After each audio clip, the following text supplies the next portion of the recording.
तुम लोगों में ना बहुत सारे लोग हैं, मुझे मालूम है, जो अपने दोस्तों से यारों से जाके बताते हैं कि हमारा देश अमेरिका के बड़ा नज़दीक है, अमेरिका का बहुत बड़ा दोस्त है, हमेशा गले मिलते हैं, वी आर फ्रेंड्स और अमेरिका हमारे मुश्किल टाइम पे साथ जरूर देगा, हमारे साथ खड़ा रहेगा साइड बाय साइड। बहुत सारे लोग हैं, क्योंकि ना हमारे देश में लोग बड़े ही भोले किस्म के हैं। कोई किसी का भक्त बन जाता है, कोई किसी का चमचा बन जाता है, कोई किसी को भगवान मान लेता है, कोई किसी को पिता मान लेता है। और जिसको ये पिता मानते हैं, जिसके ये फैन बनते हैं, जिसके ये चमचे बनते हैं, जिसको ये भक्त बनाते हैं, जिसके ये भक्त बनते हैं, वो सब पावरफुल लोग होते हैं। तो हमारे देश की ना ये एक आदत है कि पावरफुल लोगों के सामने जाके सर झुकाने वाली। और यही सेम सिचुएशन हमारे देश की जनता की होती है यूएसए के सामने। जैसे यूएसए की बात आती है, हमें ये देखने को मिलता है, सब लोग कहने लगते हैं यूएसए हमारा साथी है, यूएसए हमारे साथ खड़ा रहेगा, उसके सामने सिर झुकाए खड़े रहते हैं। और powerful people always tend to do this.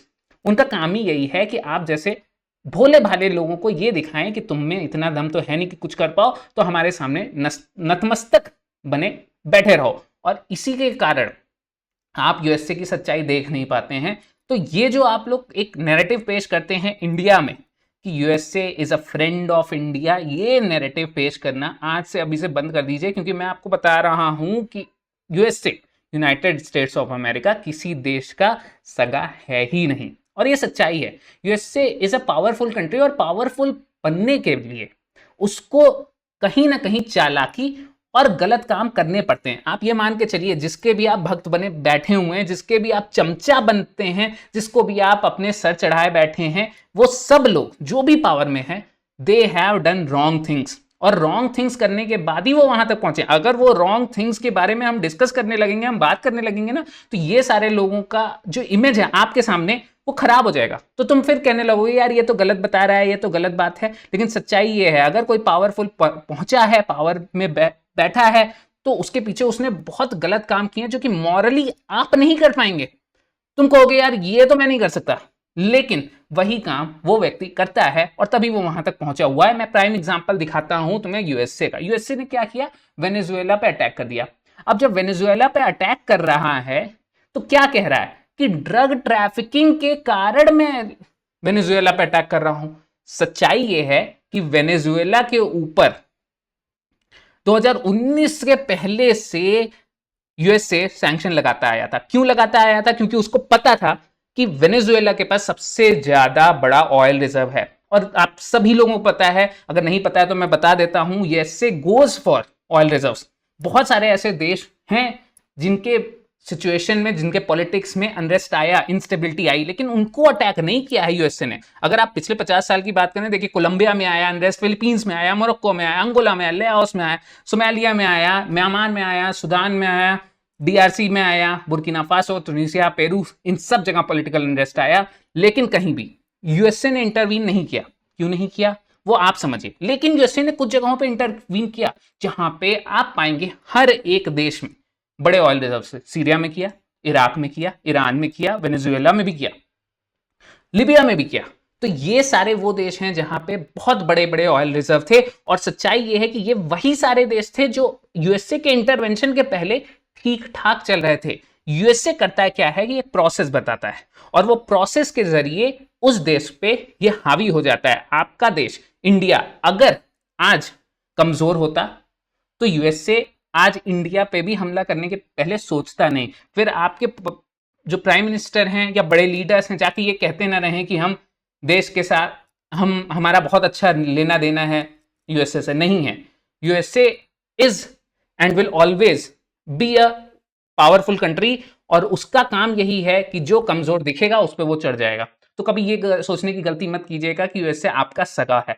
क्यों नहीं है, मैं आपको एग्जांपल बताता हूं। देखिए, आप रशिया से ट्रेड डील करते हैं, एनर्जी लेते हैं, मतलब ऑयल लेते हैं, तो यूएसए ने क्या क्या, मैं सैंक्शन लगा दूंगा। रशिया पे सैंक्शन लगा दिया। रशिया को फर्क नहीं पड़ता, क्योंकि रशिया बहुत बड़ी कंट्री है, स्ट्रांग है, कंपिटिटर है, तो उसको कोई फर्क नहीं पड़ता। अब इंडिया को बोला कि मत लो, इंडिया ने बोला ठीक है हम लेंगे, आप कहते ना रहिए, हम तो लेते रहेंगे। तो यूएसए ने क्या किया, सेकेंडरी सैंक्शन लगाया है इंडिया पे। सेकेंडरी सैंक्शन का मतलब है टैरिफ 50% चढ़ा दिया। अब देखिए, आपको परेशानी होगी। सच्चाई ये है कि अगर आप यूएसए की बात नहीं मानेंगे, तो यूएसए ये नहीं कहेगा तुम तो मेरे दोस्त हो, वो कहेगा तुम मेरी बात नहीं मान रहे हो, मैं तुम पे चढ़ जाऊंगा। और उसका प्राइम एग्जांपल ये है कि इंडिया में 50% टैरिफ भी लगी हुई है। और उसके साथ साथ ये भी समझिए कि यूएसए किसी का साथ नहीं देता है। जैसे कि मैं बता रहा हूं, वेनेजुएला में ऑयल रिजर्व बहुत ज्यादा थे, तो वेनेजुएला को बताया क्या गया, ड्रग ट्रैफिकिंग करवाते थे यूएसए में, इसलिए हमने अटैक कर दिया। ईरान में क्या था, ईरान में एलिजिडली ये कहा गया कि ईरान के पास न्यूक्लियर वेपन्स हैं, इसलिए हम अटैक करा देंगे। लिबिया में, जो कि सबसे तेज ग्रोथ करने वाली कंट्री बन गई थी पूरे अफ्रीका में, जहां पे एक यूनिक करेंसी आने वाली थी, गोल्ड दिनार करके यूनिक करेंसी भी आने वाली थी, जो अटैक कर सकती थी नेटो के यूएसडी पे, हुआ क्या, हजम नहीं हुआ, डाइजेस्ट नहीं हुआ, उस पर अटैक कर दिए। उसको आज बिल्कुल खराब हालात में छोड़ के बैठे हुए हैं, कुछ भी नहीं, no development, only and only poor people are there Libya में। उसी तरीके से सीरिया में पॉलिटिकल अनरेस्ट क्रिएट किया जाता है, आईएसआईएस से लड़ने की बात कही जाती है और घुस जाते हैं। उसके बाद इराक में भी यही सेम होता है। तो ये सारी बातें जो कहा जाता है कि वेपन्स ऑफ मास डिस्ट्रक्शन है, हम इनके वेपन्स ऑफ मास डिस्ट्रक्शन नहीं बनाने देंगे, तो बेमतलब का घुसते हैं, अटैक करते हैं, वहां के लोगों को छोड़ देते हैं खराब सिचुएशन में और ऑयल निकाल के बैठ जाते हैं। और ध्यान से समझिए ये होता क्या है, प्रोसेस क्या करते हैं, प्रोसेस ये करते हैं कि सबसे पहले सैंक्शन लगाते हैं। प्रॉब्लम यहां ये है कि हमारे देश पे भी सैंक्शन लगा रहे हैं, जिस देश पे ये सैंक्शन लगाना शुरू करते हैं उस देश से इनकी निगेटिविटी दिखने लगती है कि भाई ये इनके साथ तो खड़े नहीं है। तो यहां पे ये पहले सैंक्शन लगाते हैं, आपकी इकोनॉमी को खराब करने की कोशिश करते हैं। एज सुन एज कि आपकी इकोनॉमी खराब होती है, लोग चोरी डकैती करते हैं, लोग खुश नहीं होते हैं। लोग जब खुश नहीं होते हैं, उन्हें जॉब चाहिए होती है, सरकार जॉब दे नहीं पाती है क्योंकि उनके पास पैसे नहीं होते हैं। और जब सरकार के पास पैसे नहीं होते हैं तो कहीं ना कहीं सिविल अनरेस्ट आता है। और सिविल अनरेस्ट जैसे ही आता है, अमेरिका कहता है हम तो तैयार बैठे थे, इंस्टेबिलिटी है, चलो अटैक करते हैं, and we will be the saviour. करते यहां पे ये हैं अमेरिका वाले कि पहले जंगल में आग लगाते हैं और फिर फायर ब्रिगेड बन के जाते हैं और जंगल में आग बुझाते हैं, कहते हैं हम तो सेवियर हैं, हम तो पीस मेकर हैं, हमें तो नोबेल पीस प्राइज चाहिए।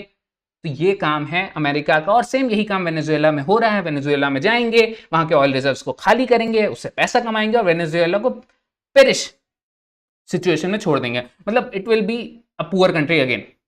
तो उसके पहले, अटैक के पहले जरूर ठीक ठाक चल रही होती है, लेकिन सैंक्शन लगाते हैं, सैंक्शन लगा के इंस्टेबिलिटी क्रिएट करते हैं और उसके बाद अपना काम खत्म करते हैं। तो ये कभी मत सोचिएगा कि अमेरिका आपको छोड़ देगा, कभी आपको अपने आप को पावरफुल बनाना है, सो दैट अमेरिका जैसी कोई बड़ी कंट्री आप पे अटैक करके या सैंक्शन लगा के कमजोर ना कर पाए। क्यों? क्योंकि यही सच्चाई है, अमेरिका आपका नहीं, दुनिया में किसी का सगा नहीं है, उसको सिर्फ एक चीज से मतलब है, वो है पावर।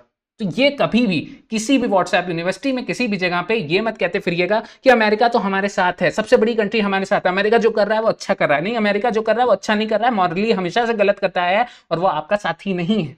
तो ये कहना बंद कीजिए कि अमेरिका आपका साथी है, किसी का साथी नहीं है। आपको अपने आप को स्ट्रांग बनाना पड़ेगा।